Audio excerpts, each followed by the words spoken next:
We're live. All right. Hey guys. Just waiting for Iulia to come on. Hi Amy. Hello. Hey everyone that's joining us. Going to add Iulia.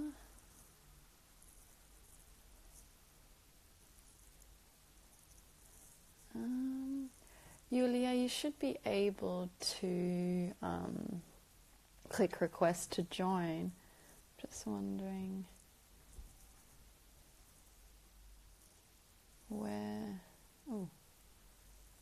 Oh, here we go. I'm going to add you now. I'm a bit. Usually Amy does this. I'm a bit at the moment.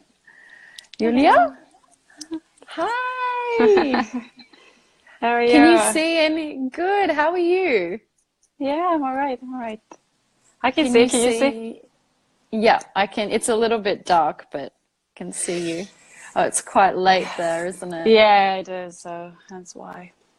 Oh, thank you for joining me today to have a chat. Well, thank you for having me. It's an honor to be here. It's my first live. Is it? Yeah. Amazing. Well, I hope it's the Exciting. start of many. I guess so. this conversation has been in the making for a while now, hasn't it? That's true. We've been That's true. Yeah, it's talking about it. But was the first time we talked about it? I think when we met in London. In London. Yeah. Was that last year? October last year, yeah. So amazing. So yeah, thank you for joining us. I guess for those of you that have just hopped on or will be watching the replay, so Amy and I run this platform called Sustainability 5.0 that you're on right now. And our aim is to facilitate spaces for online and offline conversations and experiences around sustainable fashion and consciousness, spirituality, creative expression, sustainability of the self, and like a holistic sustainability that we've both felt really isn't being put into practice at the moment.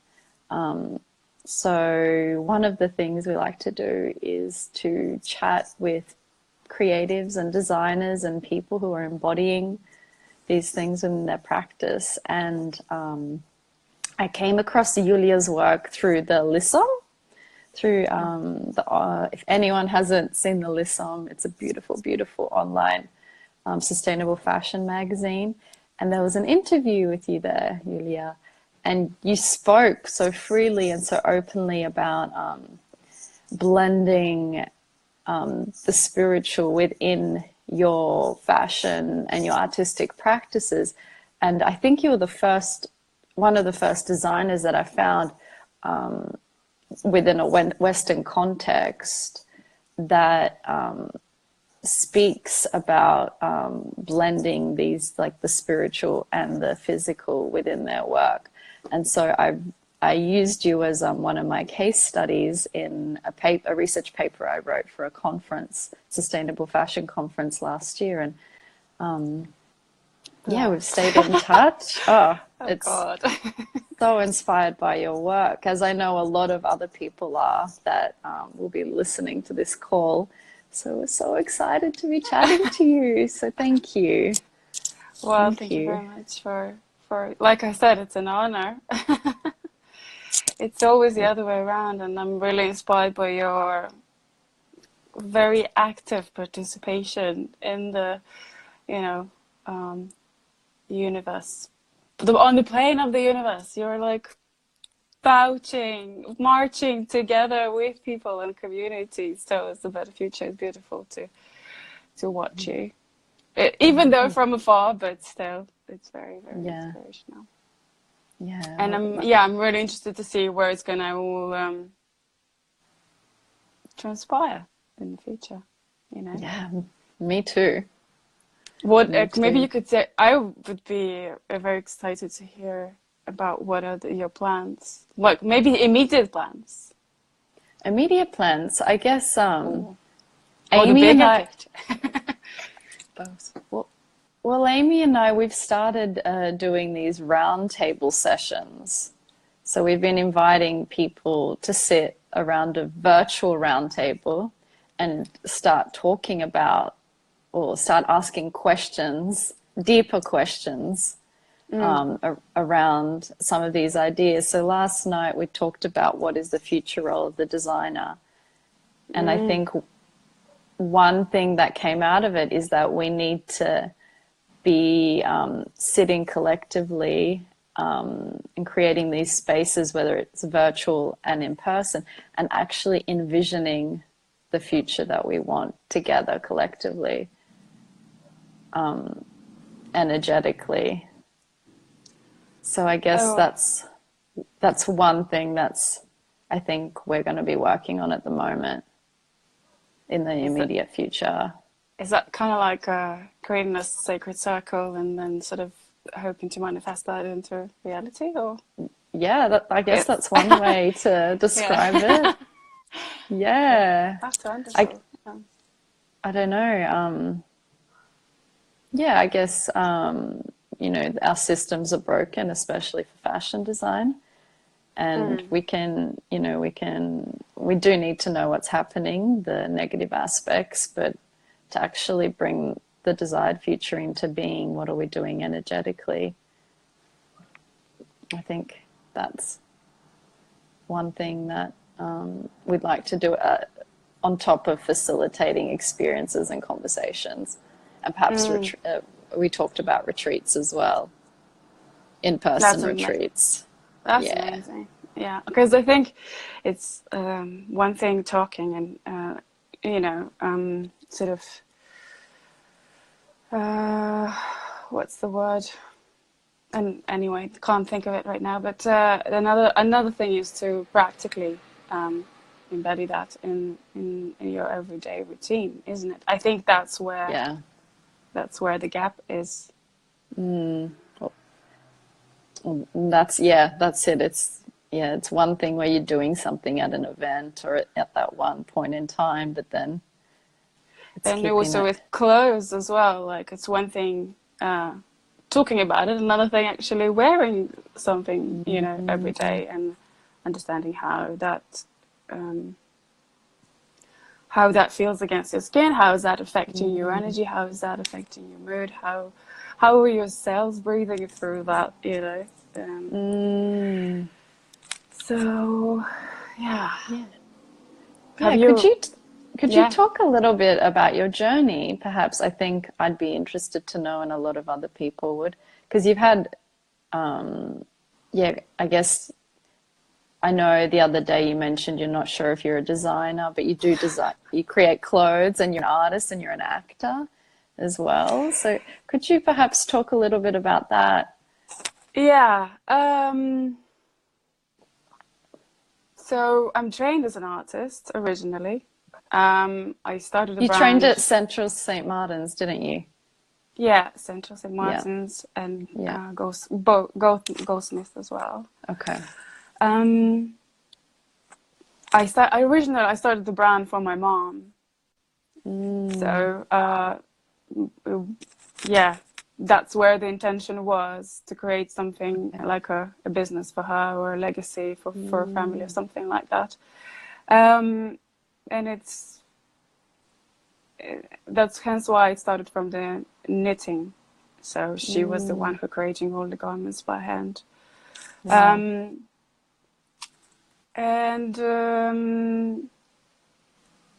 Gosh, it's like I'm looking at, you know, all the years right in front of me, and it's hard to put it into words, but it's like every year since I don't know, the originally registered company in 2013, every year was like peeling off, I don't know. It's like, or not, I don't really like the onion. I prefer pomegranate. You know, like you spend so much time collecting all these little seeds one by one in order to, I don't know, collect this ball of beautiful fruit that you can then enjoy. So that's what it felt like. I mean, every collection, every year, every season, every journey was like understanding really what is it all about, because my mom was huge into fashion. From, you know, she would drive to another country in order to get designer clothes. And I remember I could never understand that, but I was there and I was dressed and it was great. And there was times that I would be interested in wearing like very high-priced designer labels.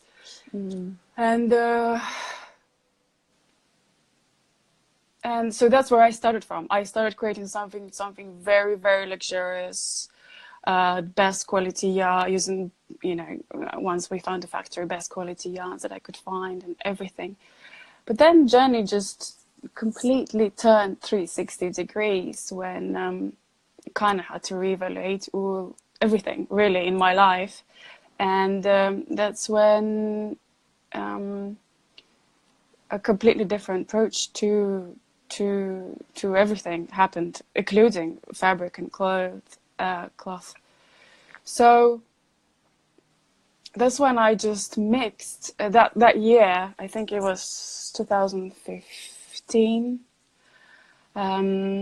When I mixed luxury with found objects, because found objects was always me. I was, you know, the artist part of me, and kind of luxury was more, I would say, like somehow an influence on my mom. So that's the first time the collection was something that I really just did from what I had. So some of it was what's left from the previous collection in terms of material, and some really found or recycled fabrics. And yeah. So that was a transition. So it all kind of the fruit of this happened is because of failure, because of the contrast that happened, because my factory didn't produce a collection for us. So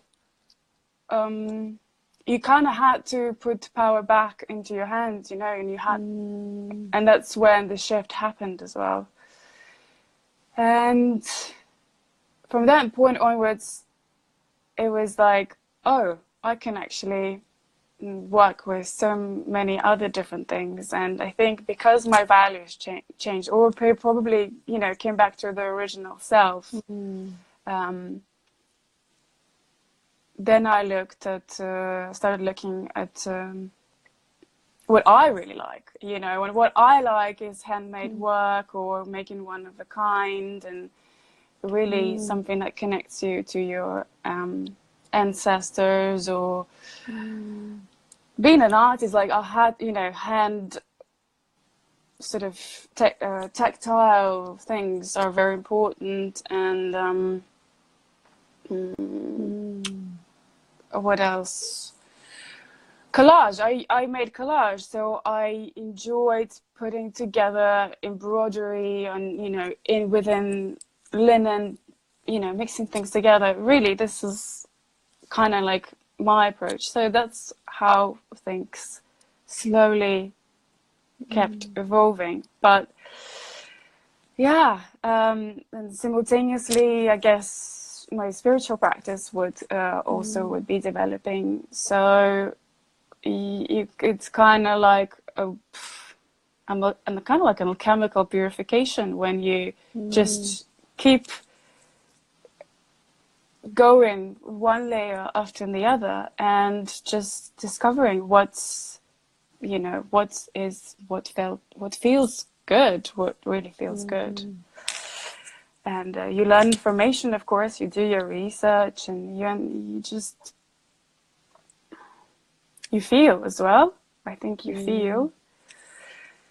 And what feels pure, what feels kind of good is most of the time something very, very simple, and it's you know, a linen that is completely natural, perhaps non-dyed or dyed, not, you know, with natural coloring. And linen, because I don't know, there's not much cotton that's handmade, and handmade because you're connected to all the women who've done it, you know. I connect also to my ancestors. I feel like, you know, somehow. Yeah. So and linen, because it's like a biblical fabric, you know. Mummies are wrapped in linen. It's mentioned in the, but you know, there's so much going on. And also on all the health properties that it holds. So yeah. I'm not sure that makes any sense at all, but it does. It does. It's such a interesting journey, and it's not like it's a straight line. It's like with the food, you know, or you could be vegan and you could then, you know, drop down and do something else and have a bit of meat or cheese, whatever, you know. So there are things that happen in the process, but you still are so much far away. You're so far removed from the original point of beginning of where you started, really. So yeah, I don't know, maybe that's why right now it's hard to say that I'm a designer, because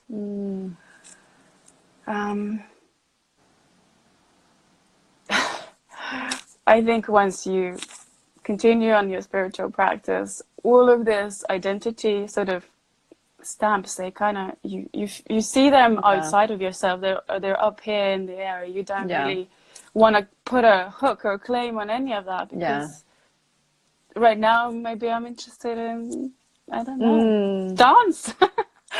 Yeah. Yeah, I completely get that. Yeah, it's our society. We do have issues with wanting to label everything. And Amy's just got a question asking, did you have a moment where you intentionally married the design, the creation process with your spiritual practices, or as your spiritual practice grew, did it naturally touch all that you did? Good question. Yeah, so that year, 2015 was really a turning point. It's not like the spiritual part or journey wasn't there before, because I kind of went back and checked. I double checked, but that was the turning point, I think. And that year, well, that season, I made a collection which was really something.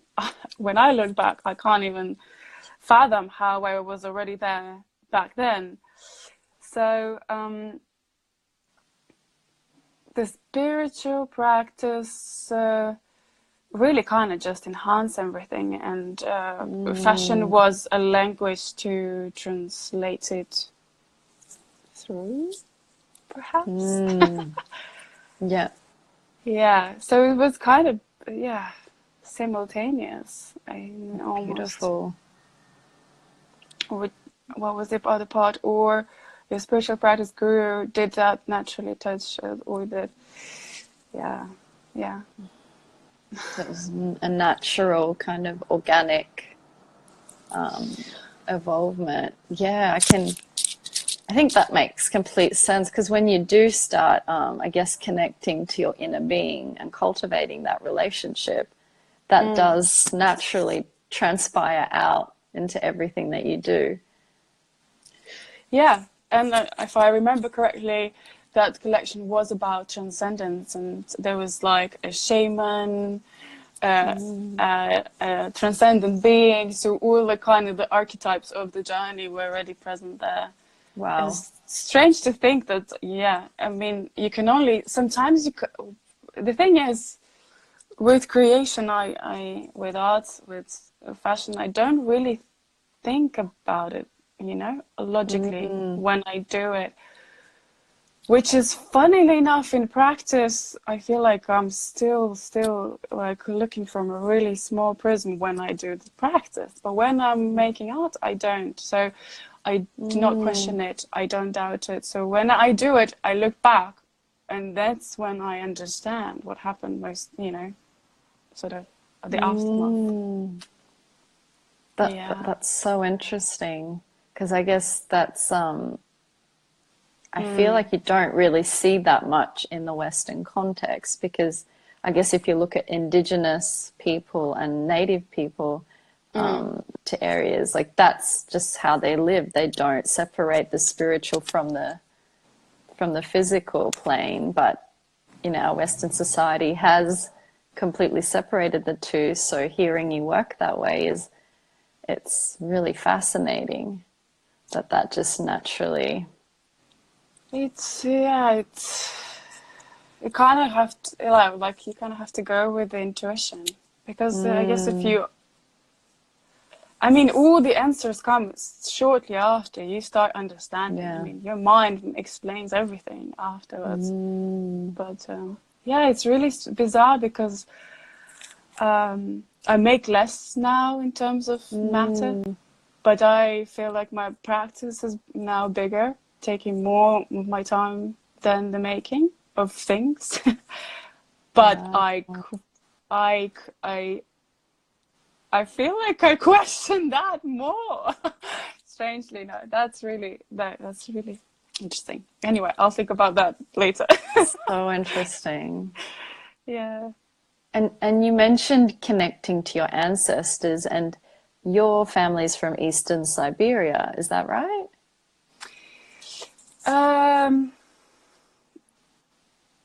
So I was born in Yakutia. So Okay. in a part of Siberia, which is because last time we had a conversation, I asked you, who are the indigenous people exactly? Yeah. And what I did before our call today, I actually checked. So the people I grew up around with, without having actually original roots to, are Yakut. They're indigenous people. Okay. Yeah. And strangely enough, they're one of the few who would have women as shamans. Like 90% of women the shamans would be women. And if a man wanted to be a shaman, because that would not be, wouldn't be passed down the line, he would have to wear women's clothes or live in women's way. Wow. Yes. There's more that I've discovered, which is even more bizarre than probably. So, yes, I don't have the roots, but I guess somehow, because I was born there, there's certain connection to, at least to that land, to that space, to, the spaciousness. Yeah. It's so interesting. So interesting. Another thing that's come up in our conversations lately is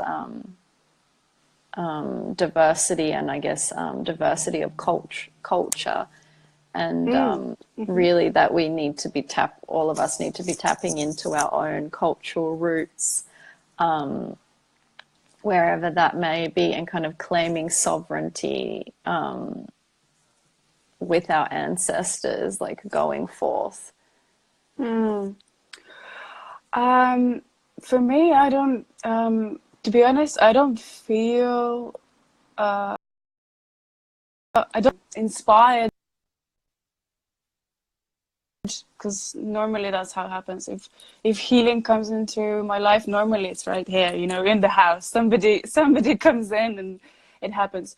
So at the minute, or actually for the past years, I didn't have an immediate or connection to any of that in terms of person, in a form. So that memes that could mean that I can't connect to that, but I don't think that's the way. I'm just one of my flatmates, she's from New Zealand. Okay. And I don't think there is any difference. if I would be interested in getting my connection or learning information about, you know, living an indigenous way, I would go anywhere.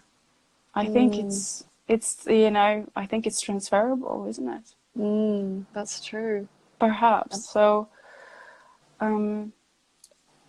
yeah, I don't feel disconnected. It's yeah,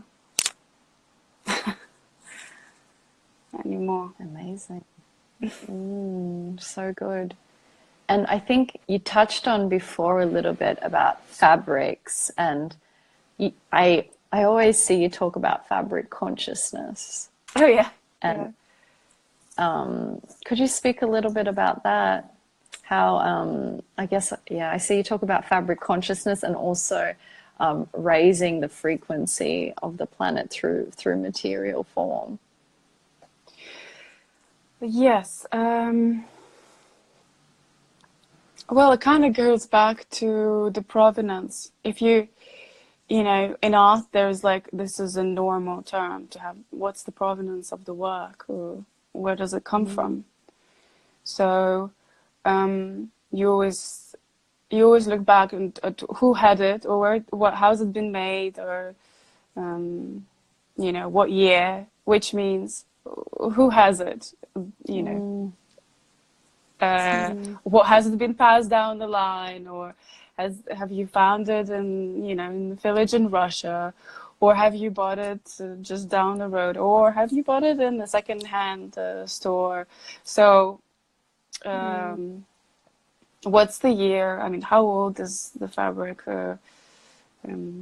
And you know, so you look at all aspects of the color. Has it been dyed? Hasn't it? Or like you would look at paint, or what color it is, what mood does it give, you know, all these things.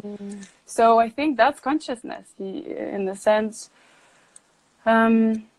you have to, it's the same as with food, you have to, you know, that's how we choose our food, right? We look at where did it come from, and who made it, and where did it grow, and how it feels. So when you, again, I'll come back to pomegranate today.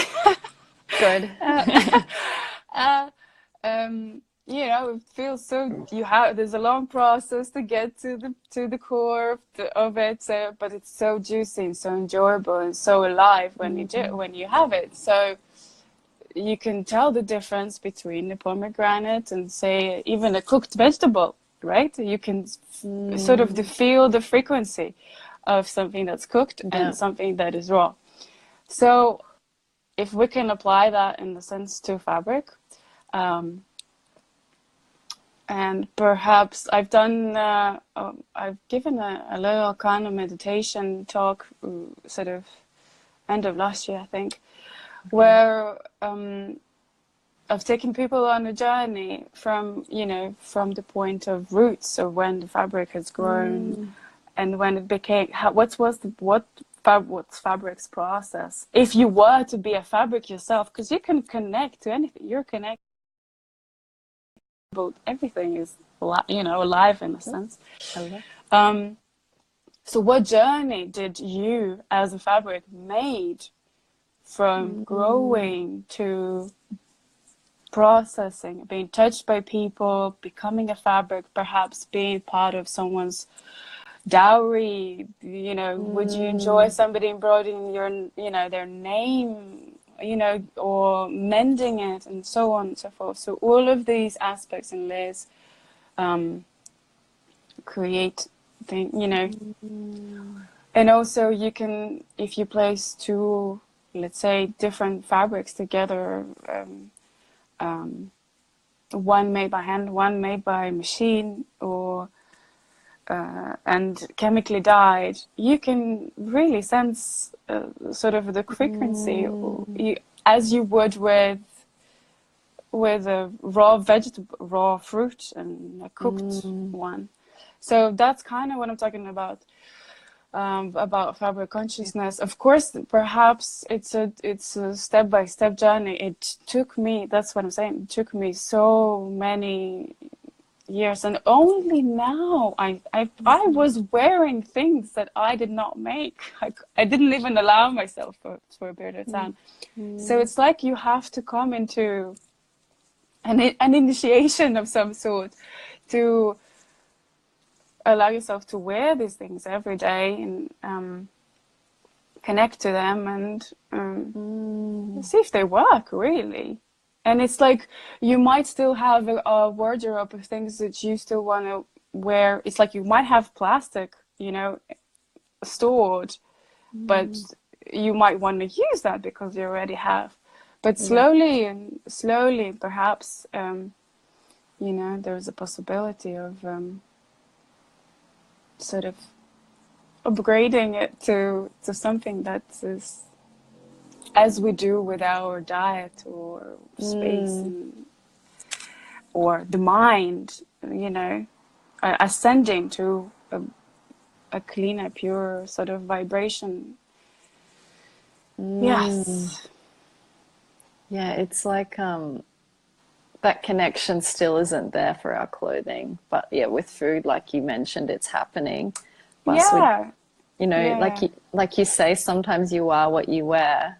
It's not really it doesn't there. Yeah. Yes.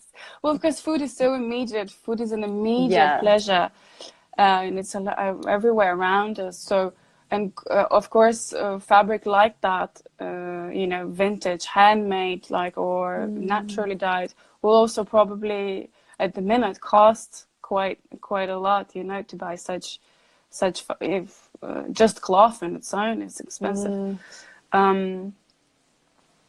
So yes, of course, it's a process, but perhaps there's a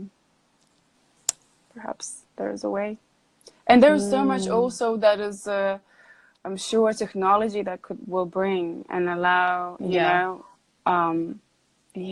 I can't wait for some seaweed clothing.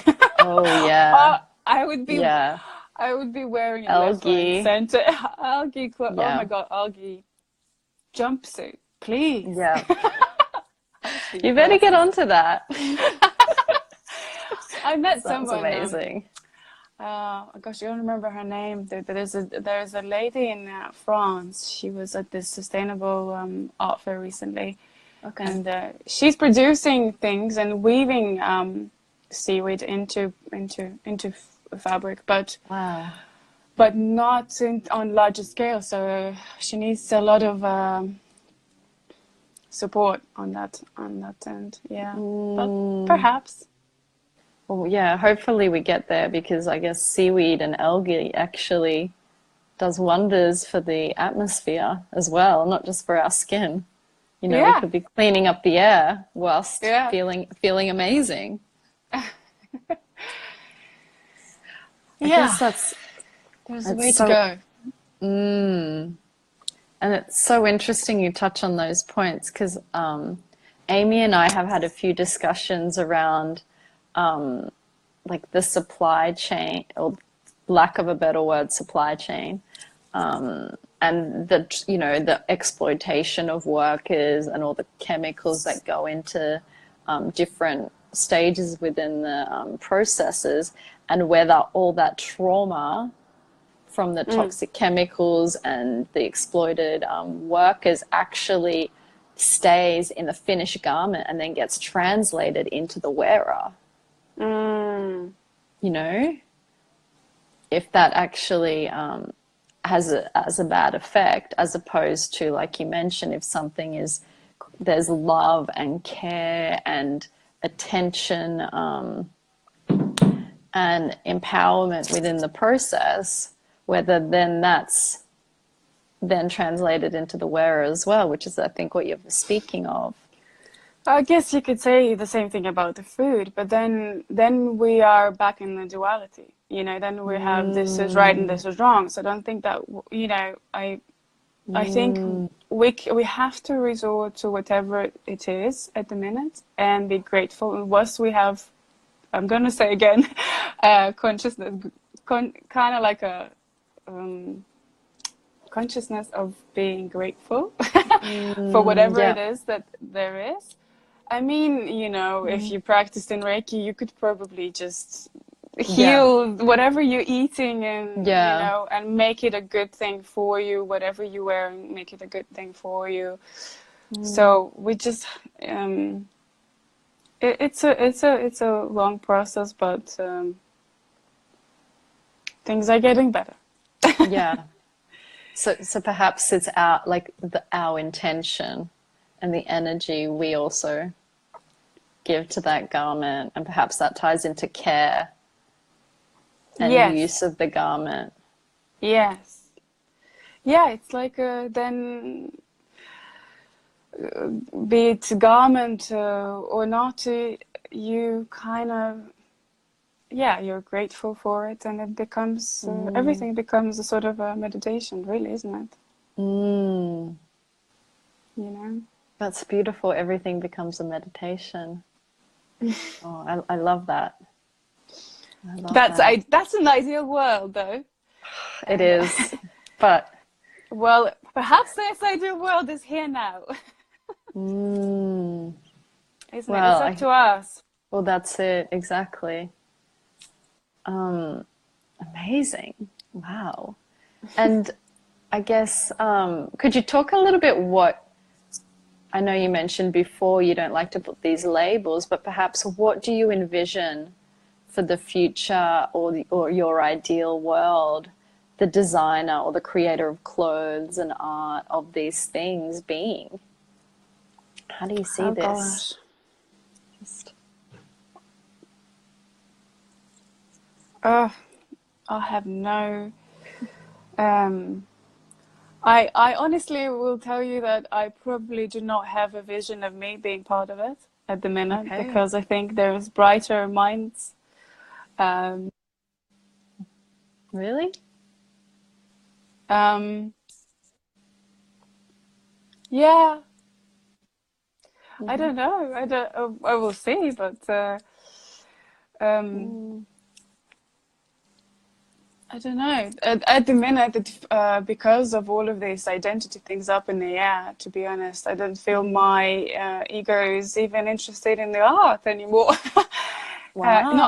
Not interested, but in a sense, I do not seek recognition through it, if that makes Mm, any sense. yeah, it So does. if I will make any garments, I will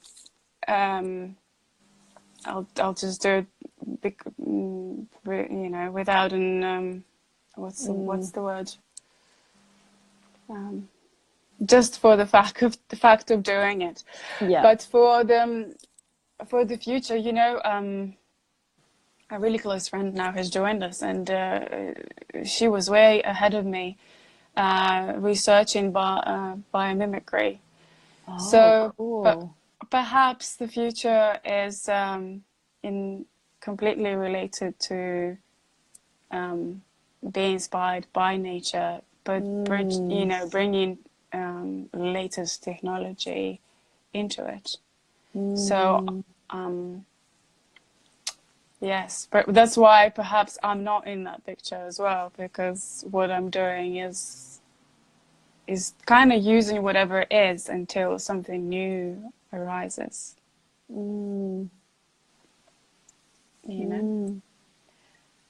I guess what would you like to be doing, or where is your work heading to now? Uh, it's kind of scary to say it, Oh, but I'm really? more. Yes, I think I have. It's like I have to admit it to myself that I'm more interested in the spiritual than I'm interested in anything else at the minute. So I get that. I get that's that. it. I said it. That's, Yeah, we'll see. wow. Great. That's great. So whatever happens, Yeah. happens. Yeah. No, it's a good attitude. Hey, the attitude of surrender. Kind of amazing. Because you just, I think that once you're not attached to this, oh, you know, I'm an artist, or oh, I'm a designer, you really you're really kind of a lot more playful, and everything Mm, is an inspired action, and mm, you, you just have to follow the intuitive, and then you are all things, because it's like, I feel like we're nothing and everything, at the same time.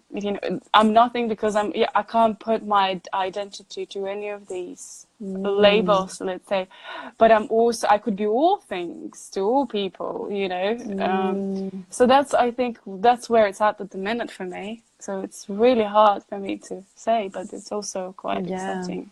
The unknown is so much more interesting than the known as well. yeah, that's very true. Yeah. It's, that's yeah, it's really interesting you say that, because when we've been discussing like this future role of the designer, we have been Mm. talking a lot about dismantling these, I guess, designer hierarchies, where, in our industry, the designer is at the pinnacle at the top, and Mm. it's not really serving us, and that perhaps in the future designers aren't really creating clothes, they're creating experiences or facilitating relationships, or inspiring others to really, tap into this connection with themselves and with nature. So, yeah, that's really interesting you Sounds say that. good. Well, that's the ideal world we'd like to Perhaps envision. it's perhaps it's today. Yeah, well, it seems like you're already on that Living that journey of, reality. yeah, that's amazing. That's Yeah. amazing. Yeah, we do, especially I think with everything going on environmentally. Do we, like, do we need to be making such huge amounts of new things? Exactly, exactly. But I also feel like this year, I feel like the shift if whatever shift people were talking about, I believe it's happened, because the contrast is so Mm, much bigger. The mm, difference even in food, I feel perhaps for me is much, harsher. When if I deviate, oh God, I know. Um, so it's definitely a lot, um, a lot has changed, it seems. So for me, the yeah. shift has happened. Of course, the contrast then is bigger. Like you say, there's a lot of, all Mm, these things become so apparent. But again, I do not separate the contrast from the growth, because it's the same thing. I mm, remember that year for me, like I say, when everything shifted was because of the big contrast. The big contrast is is like the other side of the coin. So mm. um, I'm grateful for that. Yeah. Amazing. Oh, it's beautiful to hear your journey. Well, thank you very much for allowing me to share Of course. some of this. Of course. It's very inspiring. How can you tell more about you in terms of writing? Yeah, what I've been working on, Yeah. perhaps. Well, I guess, yeah, when I saw you in London last year, I wrote a paper about spirituality and fashion. Yeah. And I was chosen to present that at the conference, which was quite amazing. And they made a whole section at the conference about spirituality and fashion, which Fantastic. which was amazing. There was four of us speaking. Some people This more around a religious aspect, but yeah, it was incredible. And now they've asked me to put that paper into a book chapter. The Center for Sustainable Fashion will be creating a book later this year. So I'm putting that into like a whole chapter, That's which, incredible. This would yeah, never have happened even like last year, right? no, I know. It's amazing. I think like you said, the consciousness is really shifting, and I think people are feeling a bit, I don't know what the word, like dismantled by the current systems, and are really starting to tap into their values and kind of into their heart, I feel. And that's really translating, and it should, into everything that they do. And I guess work and fashion is part of it. That's not to say there isn't resistance, especially with the word spirituality. I have found there is resistance, you know, but you can call it many other things. Yeah. Yeah, holistic. or connection, or, you know, Yeah. heart-centered, whatever. So yeah, I'm working on that, and then I'm working with Amy on Sustainability 5.0 and creating these, kind of facilitating these spaces, and then yeah, just a lot of writing around, I guess, the frequency and energetics of our clothing, and what this heart-centered sustainability could look like for the future. Is that a physical place? Yeah. Yeah. That's good. Absolutely. In our world. But I think it's, at this point, it's a bit hard to tell what it looks like, you know. Exactly. You sound like an architect of future reality. Trying. You know, Amazing. I guess Amy and I both feel very frustrated with the current sustainable fashion space, as a lot of people are coming out that they do. Because there's a lot of talk, there's a lot of slapping on band-aids on different issues. No one really wants to get to the root cause of our problems. There isn't, you know, there's a massive lack of diversity at the table. Yeah, it's just not really happening in a holistic, heart-centered way. It's still about measuring, ticking boxes, you know, filling out your CSR reports, but there isn't that heart element of our humanness, which is, you know, been pushed to the ground for so long, but now it's rising, that, I guess, that divine feminine aspect of all of us is really rising in the world, and that's what needs to be brought into the space, I'm feeling. Yeah. Well, I guess as long as we're not, because as long as we're not letting our ego feel this, it loves to play victim. So as long as we're not doing that, then we're good. Yes, absolutely. Well, that's why I guess we need to be coming together to envision and create new things. Yeah. And not get bogged down by the negative things that are happening. Woo-hoo! Yes. I'm looking forward to that. And that's why we need to be having more of these conversations, I believe, to especially, we're so lucky with social media, you know, we're able to reach people all around the world, and you'd never know what butterfly effect that may have. Someone might hear this conversation, like, and we gotta be ready to be ready, because it's just around the corner, every time, every day, isn't it? Yeah, that's it. Was there any other questions that, I know you made a little post asking if people had questions? Was there anything you wanted to chat about?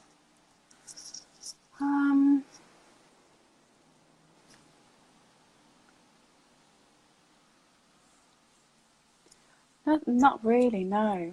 I guess the only thing I would like to just encourage everyone to kind of to be, I guess, more present. Gosh, just more present in your body, because once you connect into your body, you can actually feel the fabric you know, that's surrounding it in sort of. And yes, compare perhaps different kinds of feelings of different fabrics on your body. But you really have to be inside it in order to, because you know, otherwise, if we're in the mind, and we're in the mind quite often, then we lose that connection. And perhaps that's the only way to know, because it has to be experiential, it has to be practical, it has to be personal. Oh, that's beautiful. That's, yeah, be present with the garments. Yeah, it's like everything is alive. Everything is alive, and also everything is kind of a reflection of how you feel, whether you want it or not. So, you know, like I say, I've allowed myself to wear all these garments is because I was aware of how I feel and, you know, where I am vibrating. You know, so when you open your wardrobe and you look at different things, and do you resort to something very comfortable, or do you resort to something of divine feminine, like you say, you know, where is it? So is every day a celebration? Is every day a new beginning, a new discovery? Then if you're connected to that feeling, see what you're going to be wearing. Amazing. Yeah. Wow. Well, thank you so much. Thank you. And good luck on creating that beautiful image that you described to me. Thank you, and good luck with all your work. And I guess if anyone would like to follow you or keep in touch with what you're up to, is Instagram the best place to catch you? I think at the minute Instagram, until I'm trying to build something proper with the www dot. So until that's done, the Instagram is probably the safest route. What are the Instagram handles? Could you share them? Oh, or either at Lana Siberie or at Iulia Filopovscaia. Awesome. Yes. We'll add them on. Super. Thank you. Amazing. I always look forward to seeing your posts. Likewise. Keep me updated as well. Yes, with everything we'll keep in touch. And on a big heartfelt thank you for sharing your journey. I know it's very inspiring to us and probably to a lot of other people. So thank you. Likewise. Thank you for facilitating all of these conversations. If not for you, that would not be, that would not be shared with the world. So thank you. It's our pleasure. Yeah. Mwah. Lots of love. Bye. Bye. Bye.